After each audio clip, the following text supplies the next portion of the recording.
Maharashtra election में मुसलमानों के साथ साथ दलितों के लिए भी एक बड़ी समस्या ये है कि दोनों समुदाय के लोग किस पार्टी को वोट करें।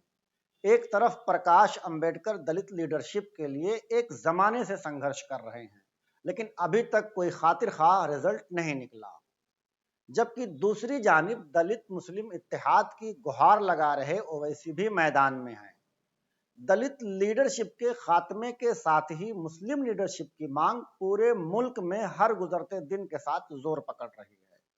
लेकिन एजुकेशन और सियासी सूझबूझ की कमी के बाइस दोनों कम्युनिटी अपने अपने मकासद में बुरी तरह नाकाम हो रहे हैं। जहां तक मुसलमानों का मसला है तो उनके पास आजादी से लेकर आज तक ऐसी कोई लीडरशिप नहीं बन सकी जो मुल्की सतह पर मुसलमानों की आजाद नुमाइंदगी कर सके। लेकिन दलितों के साथ जो कुछ हुआ वो इंतहाई दर्दनाक ही नहीं, इबरतनाक भी है। पार्लियामेंट और असेंबली में सीटें रिजर्व होने के बाद भी मुल्क की सियासत में आज दलित समाज भी मुसलमानों के बराबर खड़ा है। एक अदद बहुजन समाज पार्टी थी जिसको दलित लीडरशिप कहा जा सकता था, लेकिन सो कॉल्ड सेकुलरों के चक्कर में पड़कर दलितों की बनी बनाई लीडरशिप भी खत्म हो गई। खैर, अभी महाराष्ट्र इलेक्शन में इन दोनों कम्युनिटी के पास क्या ऑप्शंस हो सकते हैं, इस पर बात करने से पहले रिक्वेस्ट है कि वीडियो को पूरी देखा करें, साथ ही चैनल को सब्सक्राइब और वीडियो को शेयर करके हमें ताउन करना हरगिज ना भूलें। फिलहाल महाराष्ट्र असेंबली की 288 में से 33 सीटें एससी कम्युनिटी के लिए रिजर्व हैं। अगर एससी कम्युनिटी चाहे तो दलित लीडरशिप आज खड़ी हो सकती है, लेकिन इसमें थोड़ी परेशानी है। परेशानी यह है कि दलित कम्युनिटी अब अपनी लीडरशिप अकेले दम पर खड़ी नहीं कर सकती। ऐसा इसलिए कि एससी रिजर्व सीटों में बेशतर सीटें ऐसी हैं जहां मुस्लिम वोटर्स की तादाद सबसे ज्यादा है। क्योंकि ओवैसी भारतीय मुसलमानों की अब सबसे पहली पसंद बन चुके हैं। साथ ही दलितों की भी एक बहुत बड़ी तादाद ओवैसी की सियासत से काफी मुतासिर है। इसलिए दलित मुस्लिम इत्तेहाद की बात करने वाले ओवैसी को नजरअंदाज करके फिलहाल किसी भी दलित लीडरशिप का इम्कान बहुत मुश्किल है। गो कि चंद्रशेखर रावण भी दलितों की एक नई लीडरशिप के लिए कोशा हैं, लेकिन मुस्लिम बहुल एससी रिजर्व सीटों से दलित लीडरशिप के ख्वाब देखना, वो भी अकेले दलित समाज के दम पर, आसमान से तारे तोड़ने जैसा है। इससे पहले भी बहुजन समाज पार्टी की क़यादत दलित और मुसलमानों के मुश्तरका वोटों से ही मुमकिन हो पाई थी, जिसको मायावती की गलत पॉलिसियों और बीजेपी से उनकी नजदीकियों ने दफन कर दिया। अब किसी नई दलित लीडरशिप को खड़ी करने के लिए दलितों और मुसलमानों को एक बार फिर से इत्तेहाद का मुजाहरा करना होगा, लेकिन इस बार दलित मुस्लिम वोटर्स के साथ साथ दलित मुस्लिम लीडरशिप को भी मुत्तहिद होना पड़ेगा। बसूरत दीगर दोनों ही कम्युनिटी सो कॉल्ड सेकुलर पार्टियों का सिर्फ नरम चारा ही बन सकती हैं। अब यहाँ ऐसा क्या लाहे अमल मुमकिन है जिसके जरिए दलित मुस्लिम दोनों कम्युनिटी की लीडरशिप खड़ी हो सकती है? इसके लिए फिलहाल एक ही ऐसी सूरत बन सकती है जिससे दोनों कम्युनिटी की लीडरशिप कामयाब हो सकती है। न सिर्फ कामयाब हो सकती है बल्कि बहुत मुमकिन है कि हुकूमत में हिस्सेदार भी बन जाएं। एमआईएम महज 16 सीटों पर चुनाव लड़ रही है, इसलिए जिन 16 सीटों पर एमआईएम के उम्मीदवार हैं वहां दलित कम्युनिटी को चाहिए कि ओवैसी को भरपूर ताउन करें।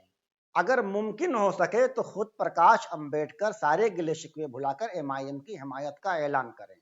ध्यान रहे कि यह ताउन लीडरशिप को करना है, उम्मीदवार को नहीं।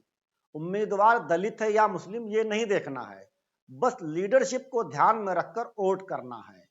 एमआईएम या वंचित बहुजन अघाड़ी के दलित या गैर मुस्लिम उम्मीदवार के खिलाफ अगर किसी पार्टी से मुस्लिम या दलित उम्मीदवार भी है तो उसे वोट नहीं करना है। दूसरे लफ्जों में आप इसे यूं भी समझ सकते हैं कि वोट सिर्फ और सिर्फ सिंबल को करना है। बाकी जिन सीटों पर एमआईएम ने उम्मीदवार नहीं दिए हैं वहां मुसलमानों को चाहिए कि वो सिलेंडर को वोट करके वंचित बहुजन अघाड़ी को मजबूत करें, जबकि बाकी बची सीटों पर आवाम अपनी पसंद का इंतखाब कर सकती है। वैसे भी प्रकाश अंबेडकर की हिमायत का ऐलान करें। इस तरह अगर दलित मुस्लिम इत्तेहाद बनता है तो यकीनी तौर पर दोनों ही कम्युनिटी की लीडरशिप इसी महाराष्ट्र इलेक्शन से खड़ी होनी शुरू हो जाएगी और इस तरह ओवैसी और प्रकाश अंबेडकर के दरमियान साल 2019 में आई तल्खी भी खत्म हो सकती है। किसी वजह से अगर ओवैसी और प्रकाश अंबेडकर एक दूसरे का सपोर्ट नहीं भी करते हैं तो भी दोनों कम्युनिटी को ऐसा ही करना चाहिए, क्योंकि मेरा मानना है कि तब्दीली नीचे से लाना काफी आसान होता है, जबकि एक बड़े पहाड़ को सर होने में सदियां बीत जाती हैं। अब दलित कम्युनिटी सुझाए गए इन तरीकों पर अमल करेगी या नहीं, ये दलित समुदाय पर छोड़ देना चाहिए।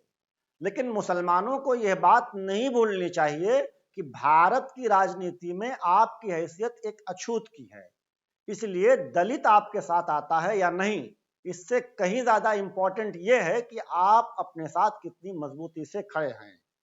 हो सकता है कि किसी के मन में यह सवाल मचल रहा हो कि महज 16 सीटों में से ओवैसी कितनी सीटें जीत पाएंगे, या अगर जीत भी जाए तो इससे हुकूमत तो नहीं बनेगी।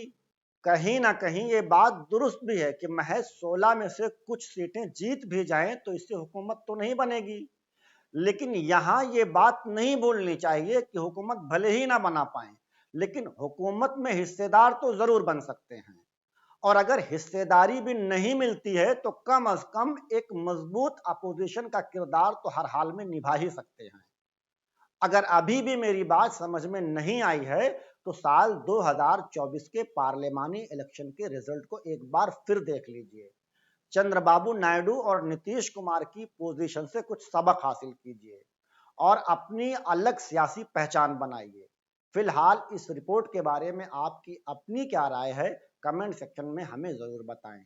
आज बस इतना ही, शुक्रिया।